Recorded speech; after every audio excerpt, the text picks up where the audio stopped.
तो वेलकम है दोस्तों। आज हम लोग जानने वाले हैं सीबीएसई बोर्ड में जो वैकेंसीज आई हैं उसके ऊपर। ठीक है, तो चलिए जानते हैं। CBSE central board of secondary education, सभी जानते हैं, बहुत एक प्रतिष्ठित बोर्ड है हमारा एजुकेशन के फील्ड में, और इसका हेडक्वार्टर न्यू दिल्ली में स्थित है। ठीक है, यहीं पे हमारे वैकेंसीज आई हुई हैं और टोटल जो सीट्स हैं आपके 100+ हैं। ठीक है, चलिए जानते हैं किस किस पे कितनी सीटें हैं। सबसे पहला हमारा यहाँ पे एडमिनिस्ट्रेटिव सेक्रेटरी। ठीक है, और इसमें हमारा असिस्टेंट सेक्रेटरी एडमिनिस्ट्रेटिव के पोस्ट पे टोटल 18 सीटें हैं। फिर है हमारा यहाँ पे असिस्टेंट सेक्रेटरी जो कि एकेडमिक है, और ये आपका टोटल 16 सीट है।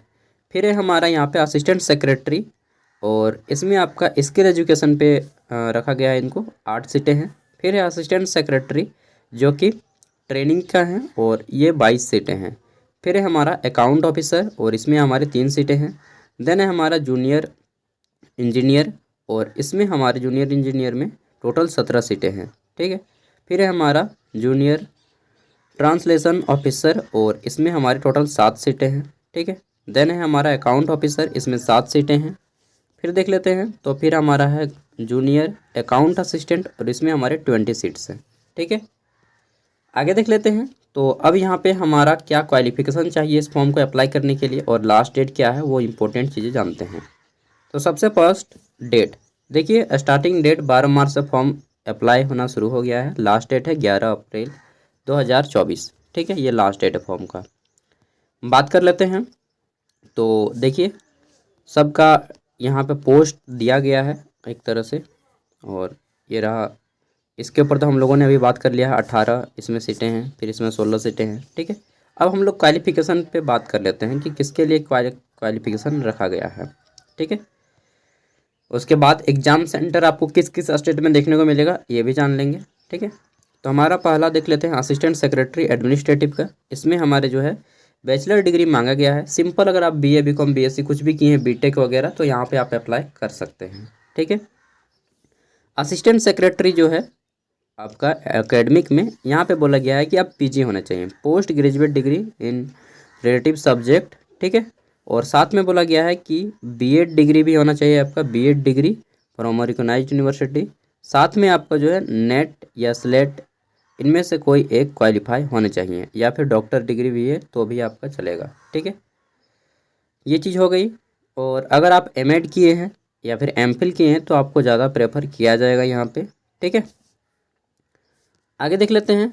तो नेक्स्ट है हमारा यहाँ पे, और अरे बाबा, इसमें बहुत ज़्यादा क्वालिफिकेशन है डिजायरेबल में। चलिए सिंपली, अगर आप पीजी बीएड किए हैं और नेट क्वालिफाई हैं तो आप यहाँ पे फॉर्म अप्लाई कर पाइएगा एकेडमिक के लिए। ठीक है, आगे देख लेते हैं। तो असिस्टेंट सेक्रेटरी स्किल्ड एजुकेशन में इसमें बोला गया है कि आप सिंपली पीजी किए हुए हो।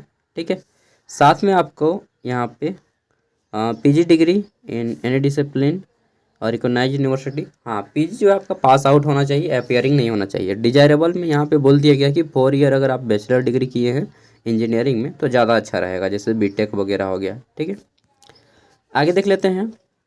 तो डिजायरेबल को आप लोग देख लीजिएगा अगर आपको ज़्यादा जानना है तो। डिजायरेबल मतलब इनको पहले लिया जाएगा, इसेंटियल को बाद में लिया जाता है। ठीक है, इसेंटियल मतलब न्यूनतम, और ये आपका अधिकतम। ठीक है, फिर है हमारा असिस्टेंट सेक्रेटरी ट्रेनिंग में। तो ट्रेनिंग में बोला गया है कि आप पीजी किए होने चाहिए, साथ में बीएड प्लस नेट आपका क्वालिफाई होना चाहिए। डिजायरेबल में एमएड वगैरह रखा गया है। ठीक है, अकाउंट ऑफिसर की बात करें तो यहाँ पे हमारा बोला गया कि बैचलर डिग्री आप होने चाहिए किसमें, या तो इकोनॉमिक्स या फिर कॉमर्स या फिर अकाउंट्स या फिर फाइनेंस या फिर बिजनेस स्टडीज़ या फिर कॉस्ट अकाउंटिंग, इनमें से कोई एक सब्जेक्ट में आप ग्रेजुएट होने चाहिए।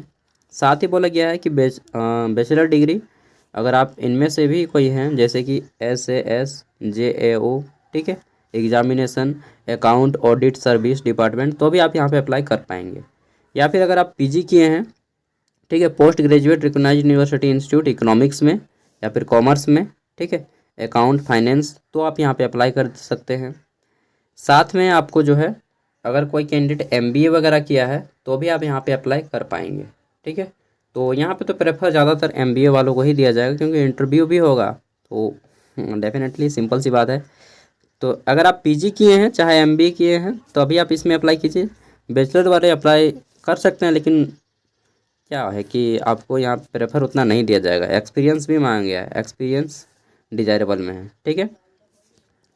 आगे देख लेते हैं। तो नेक्स्ट है हमारे यहाँ पे जूनियर इंजीनियर की पोस्ट, ठीक है। जूनियर इंजीनियर, इसमें बोला गया है कि बी.टेक डिग्री होना चाहिए आपके पास, बी या बी.टेक की डिग्री इन सिविल इंजीनियरिंग, ठीक है। आगे देख लेते हैं। नेक्स्ट है हमारे यहाँ पे जूनियर ट्रांसलेशन ऑफिसर, और इसमें बोला गया है कि आप मास्टर डिग्री किए हुए हों, किसमें, तो मास्टर डिग्री या तो हिंदी में या फिर इंग्लिश में, ठीक है। और बैचलर डिग्री भी आपका उसी फील्ड में होना चाहिए। फिर बोला गया है कि मास्टर डिग्री और recognised university English with Hindi as a compulsory और इलेक्टिव सब्जेक्ट, ठीक। तो सिंपल, अगर आप हिंदी या इंग्लिश जनरल इलेक्टिव के रूप में रखें और किए हैं ग्रेजुएशन अपना ऑनर्स और जेनरिक के रूप में, तो आप यहाँ पे अप्लाई कर पाएंगे। फिर है हमारा अकाउंटेंट का। तो अकाउंटेंट में देख लीजिए, बोला गया है कि बैचलर डिग्री आपका होना चाहिए, बैचलर्स डिग्री, ठीक है।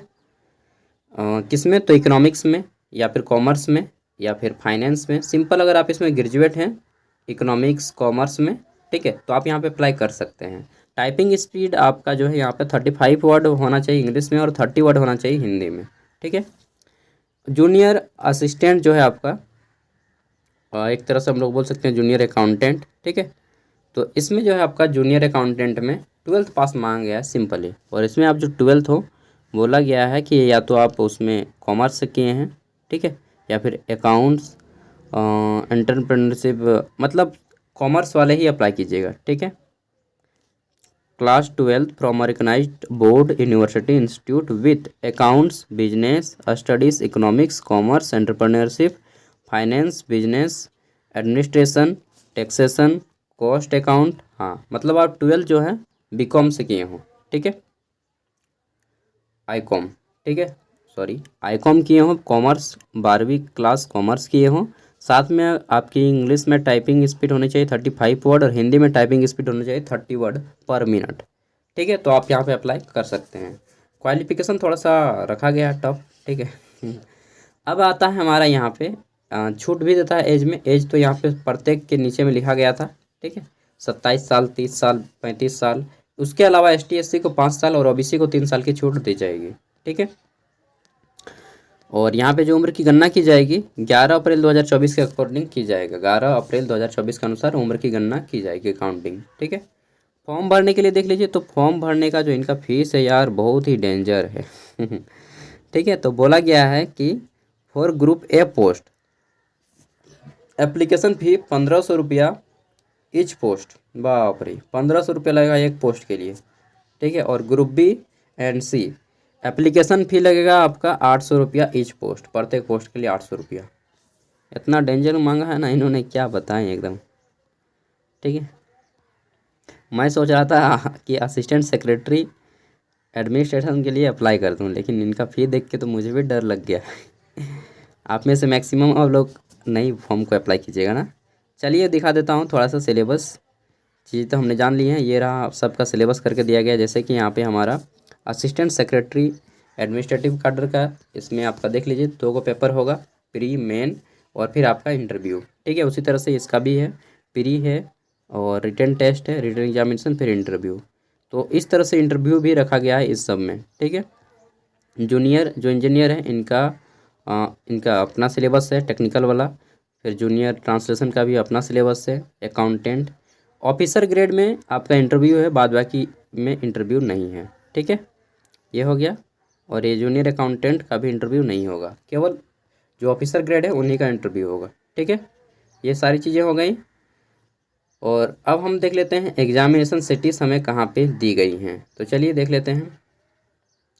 यहाँ पे हमारा है एग्जामिनेशन सिटीज़, ये आपका एग्जामिनेशन सिटीज़ है। अगर आपका स्टेट यहाँ पे नहीं आता है, ठीक है, जैसे मेरा स्टेट झारखंड है, यहाँ पे नहीं आता है, तो यहाँ पर नियरेस्ट स्टेट को चुनूंगा। जैसे बिहार में पटना है, ठीक है, या फिर छत्तीसगढ़ देखता हूँ तो उसमें भी नहीं है यार, ठीक है।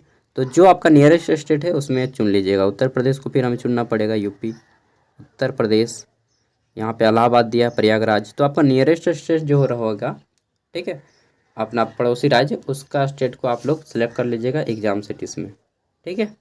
तो ये है, अगर आप अप्लाई करना चाहते हैं।